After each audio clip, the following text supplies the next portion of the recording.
One of the huge problems we have in Kenya today is that Kenyans have the memory of a mosquito. You know, I've lived in places where mosquitoes are very aggressive. Yeah, maybe some of you have not. But a mosquito is biting you. You feel itchy. Yeah. You beat against your body to kill the mosquito. You miss it by inches. The next second it's back. It has forgotten it missed death by inches. Yeah. Kenyans have the memory of a mosquito. Most Kenyan voters. Yeah. Well, when you're dealing with politicians, it is advisable that you have the memory of an elephant. An elephant, during a time of drought, will remember a watering hole 10 years later that saved them 10 years earlier. People called politicians moto ya kuotea mbali sana. Loosely translated, it's the kind of fire if you want to warm yourself, you need to stand very far to warm yourself. Now there's a politician who is currently the darling of very many Kenyans. Indications are that if he stood in an election today, got the right running mate, he would win. For the simple reason that he has got more national appeal, much more national appeal than DP William Ruto. Guys, let's just leave emotions out of this. Let's just analyze this coldly. Because I know most of us, our analyses are led by emotions. The one you like, you skew your analysis to favor them. That will not happen in this channel. Even people I confess I like, I will analyze them coldly with their weaknesses, etc., etc. That's the way to go. Kenyans would better wake up, and learn one very important lesson. You don't just entrust your vote anywhere.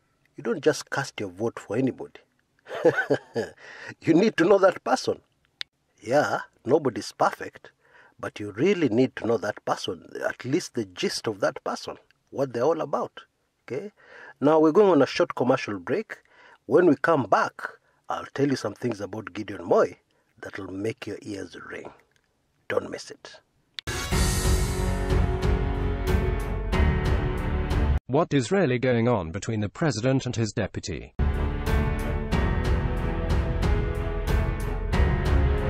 In 2013 the laughs were hearty, the smiles were genuine and high fives too many to count.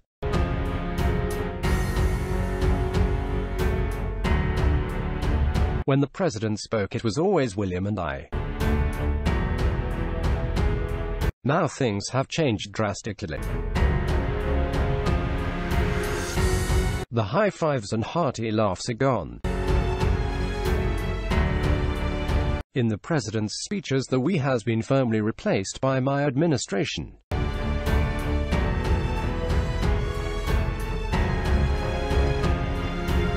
In this week's sizzling Club 1999 special report, Kumekucha reveals what is really going on behind the scenes.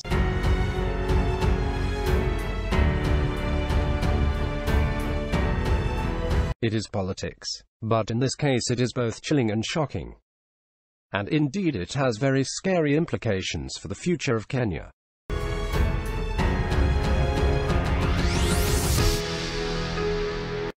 Most disturbing are the judicial tactics that will be used on a deputy president who will not go away quietly.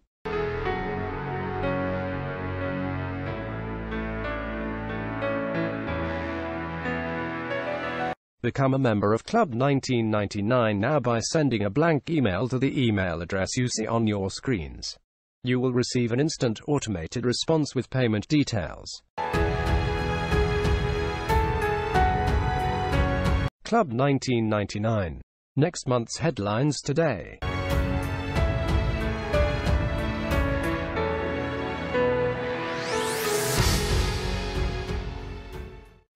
There is an Asian man known to some on this channel called Kshs. Now it's widely believed that Kshs is the guy who carried Gideon Moi's money bag. He was the details man. He knew which account has which money, which account is being transferred to which account, etc., etc. How do we know this? We know this from something called the Kroll report. What is the Kroll report? The Kroll report is a report which was commissioned by the government of the Republic of Kenya immediately Moi Kibaki came into power. Moi Kibaki had an excellent idea. I mean, this Kenyan started with very good grand ideas to improve the lives of Kenyans.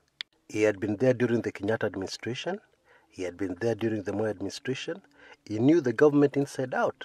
He knew exactly what to do to correct things and to change Kenya forever. And I strongly believe those were his intentions. You know, as I say in my book, Dark Secrets of the Kenyan Presidency, when people enter that place called State House, I don't know what happens to them.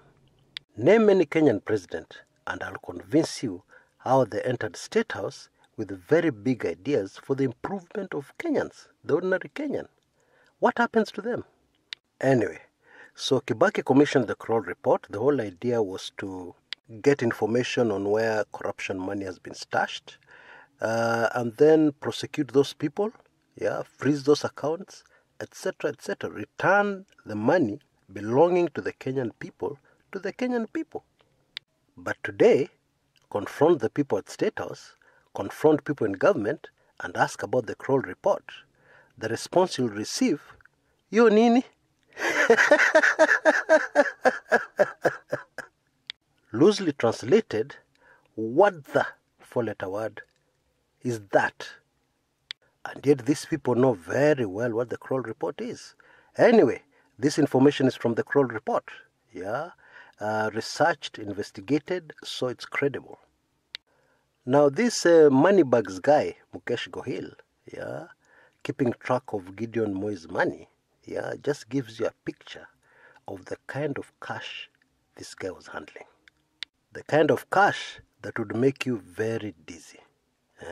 Forget this thing of 1 million here, a kamili here, a kamili or two here, nothing like that.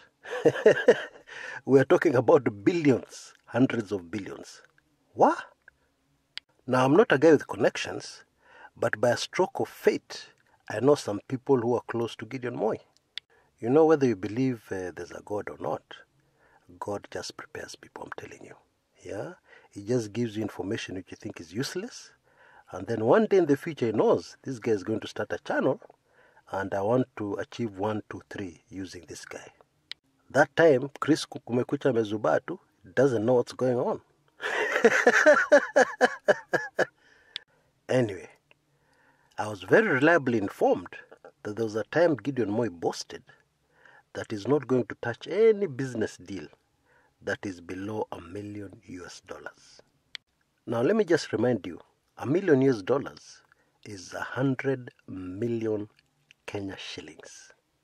The kind of money that my best loyal, most trusted fans on this channel will be given today, and then when somebody asks them tomorrow, do you know a guy called Chris Kumekucha? Huyo nani?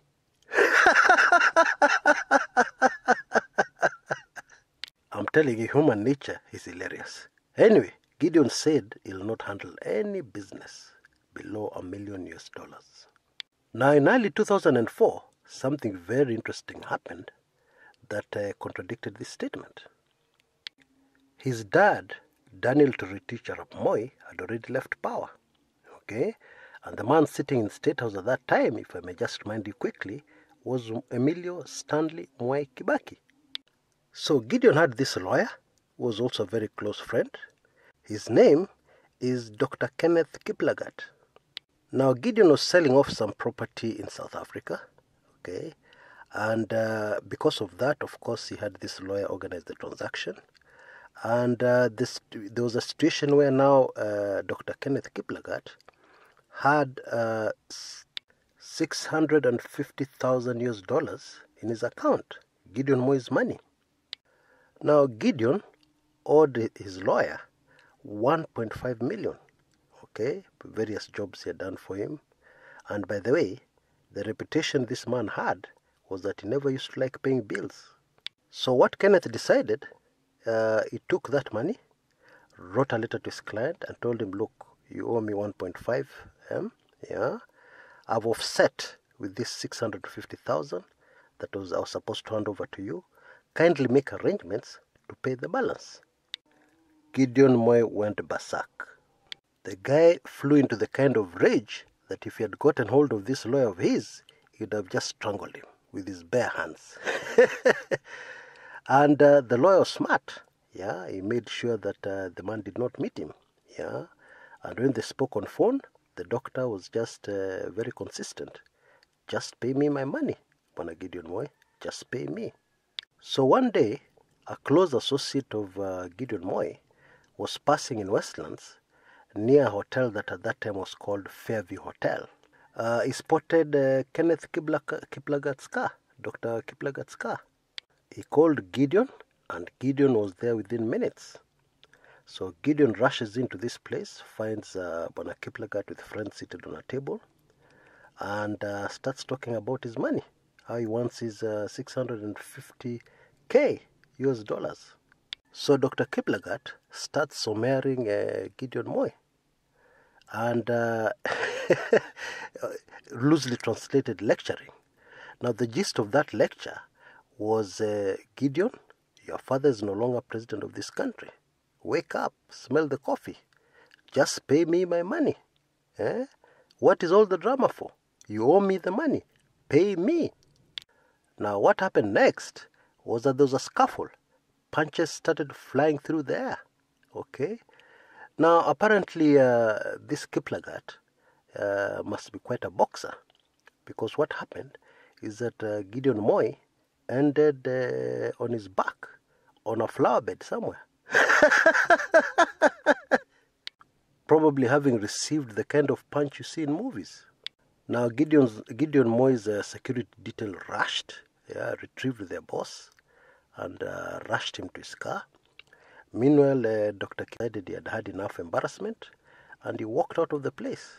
Of course, a waiter rushed very quickly, following him, because he had a bill of Kenya shillings 1,200, which he had not paid what they had spent on the table. So the good doctor paid the bill with his card open. And that was it. Now, of course, since then, Bwana Gideon Moi has reinvented himself into a very respectable senator, second-term senator, very respectable politician. I just thought I should remind you.